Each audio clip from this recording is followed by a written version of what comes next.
Haleluya, puji Tuhan, selamat pagi bagi kita semua. Saya percaya kalau kita boleh ada di pagi hari ini semua hanya karena kasih karunia Tuhan. Semua hanya karena kebaikan Tuhan di dalam kehidupan kita. Dan saya sangat percaya kebaikan Tuhan, Tuhan akan terus lanjutkan di dalam kehidupan kita di hari ini, besok dan seterusnya. Saudara, sebelum kita lebih jauh dalam melakukan aktivitas kita masing-masing di hari ini, kita akan sama-sama merenungkan firman Tuhan. Kita sebagai manusia tentunya kita butuh firman ya saudara, karena firman Tuhan itu sangat penting di dalam kehidupan kita. Firman Tuhan katakan, manusia bukan hanya hidup dari roti atau berbicara tentang makanan jasmani saja, tetapi kita manusia hidup dari firman, dari perkataan Allah. Karena firman Tuhan itu yang akan menyegarkan jiwa kita. Firman Tuhan itu akan selalu menguatkan. Firman Tuhan itu akan selalu menuntun perjalanan hidup kita di sepanjang hari ini. Mari sama-sama kita akan membaca firman Tuhan di dalam kitab 2 Korintus 12 ayat 7-9. Dan supaya aku jangan meninggikan diri karena pernyataan-pernyataan yang luar biasa itu, maka aku diberi suatu duri dalam dagingku, yaitu seorang utusan iblis untuk menggocok aku, supaya aku jangan meninggikan diri. Tentang hal itu, aku sudah 3 kali berseru kepada Tuhan supaya utusan iblis itu mundur daripadaku. Tetapi jawab Tuhan kepadaku, cukuplah kasih karuniaku bagimu, sebab justru dalam kelemahanlah kuasaku menjadi sempurna. Sebab itu terlebih suka aku bermegah atas kelemahanku supaya kuasa Kristus turun menaungi aku. Puji Tuhan. Tema renungan pada pagi hari ini yaitu kekuatan di balik kelemahan. Saudara, kalau kita melihat di ayat 7 tadi ada satu kalimat yang berkata duri dalam daging. Dalam terjemahan lain ini artinya penyakit ya saudara. Rasa sakit yang terus menerus bagaikan sedang mengalami penderitaan, mengalami pergumulan atau kesusahan itu yang sangat mengganggu pribadi Paulus pada saat itu. Sebagai manusia tidak dipungkiri ya saudara, kita memiliki duri, memiliki pergumulan, memiliki kesusahan masing-masing. Baik itu tentang kesehatan kita, tentang ekonomi, duri terhadap keluarga mungkin, atau dalam usaha, bahkan dalam pelayanan. Tentu kita sebagai manusia ada duri masing-masing. Rasul Paulus pun mengalami hal yang tidak mengenakan itu saudara. Di pagi hari ini saudara, firman Tuhan datang mengingatkan kita. Menariknya saudara, Tuhan tidak selalu mencabut duri atau penderitaan itu. Bukan berarti Tuhan tidak mampu saudara. Tetapi karena Tuhan mempunyai rencana yang baik untuk kehidupan kita masing-masing.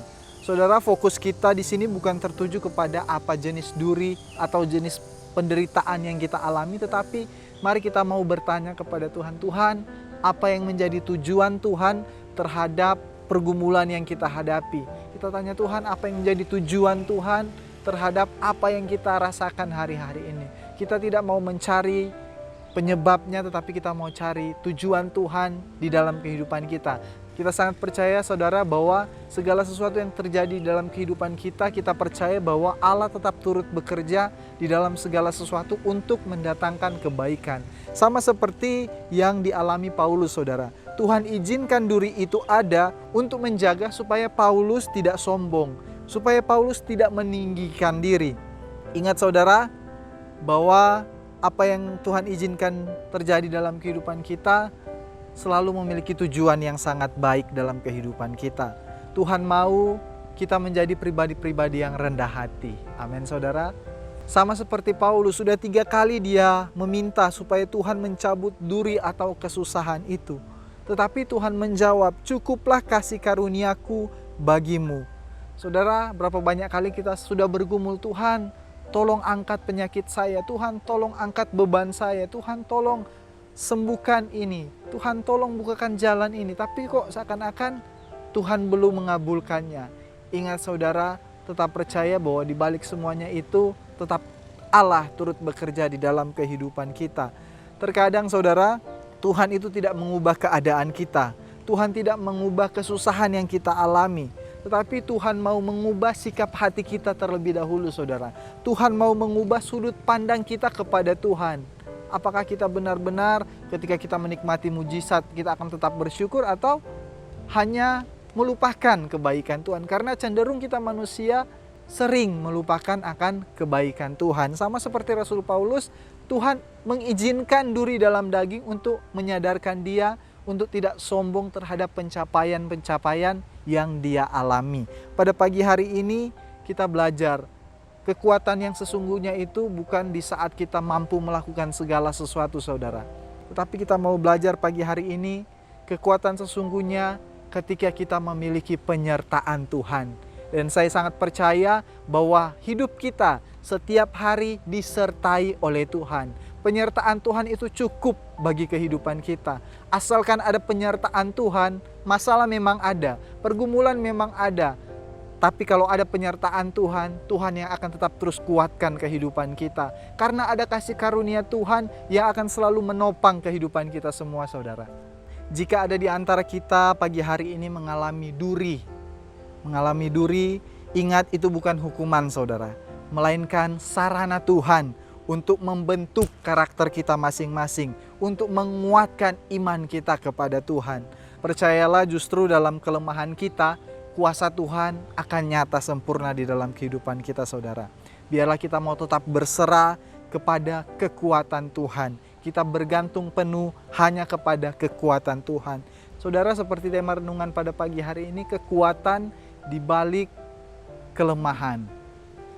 Kekuatan berbicara tentang pribadi Tuhan, saudara. Dan kelemahan berbicara tentang kita manusia. Karena kita manusia ini sesungguhnya butuh Tuhan. Kita ini lemah dan kita perlu kekuatan setiap hari. Dan kekuatan kita adalah Tuhan sendiri. Oleh sebab itu, ketika engkau merasa lemah hari-hari ini, ingat engkau punya Tuhan, sumber kekuatan hidupmu. Biarlah kita tetap terus bergantung penuh kepada Tuhan, karena Tuhan yang menjadi kekuatan kita. Hari ini biarlah kita melangkah dengan sebuah kepastian, sekalipun dalam hidup kita ada kelemahan-kelemahan tubuh, tapi biarlah tetap kuat di dalam iman kepada Tuhan Yesus Kristus, karena kasih karunia-Nya yang akan selalu menopang perjalanan hidup kita hari demi hari. Karena sesungguhnya Tuhan tidak akan pernah meninggalkan kita sedetik pun hari-hari ini. Percayalah akan penyertaan Tuhan, bahwa Tuhan tidak pernah meninggalkan kita semua. Amin firman Tuhan, mari kita berdoa. Terima kasih Tuhan Yesus buat kebenaran firman-Mu yang datang mengingatkan kami. Sesungguhnya dalam kelemahan dan keterbatasan kami, Engkau tetap Allah yang setia. Engkau selalu menopang dan memberi kekuatan dalam kehidupan kami. Engkau Allah yang kuat dan tidak ada satupun yang dapat menandingi kuasa-Mu.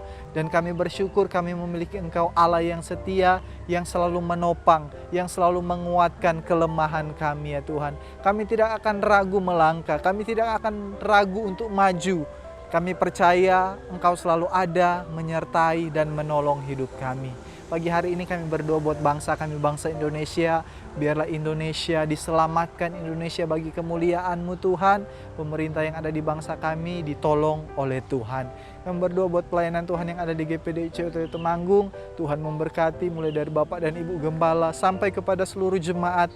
Biarlah terus dalam perlindungan, pemeliharaan dan pemberkatan Tuhan. Terima kasih Tuhan, kami akan melangkah di hari ini dengan sebuah kepastian bahwa Tuhan tidak pernah meninggalkan kami dan Tuhan akan selalu menguatkan dan menopang kehidupan kami semua. Dalam nama Tuhan Yesus Kristus, haleluya, amin.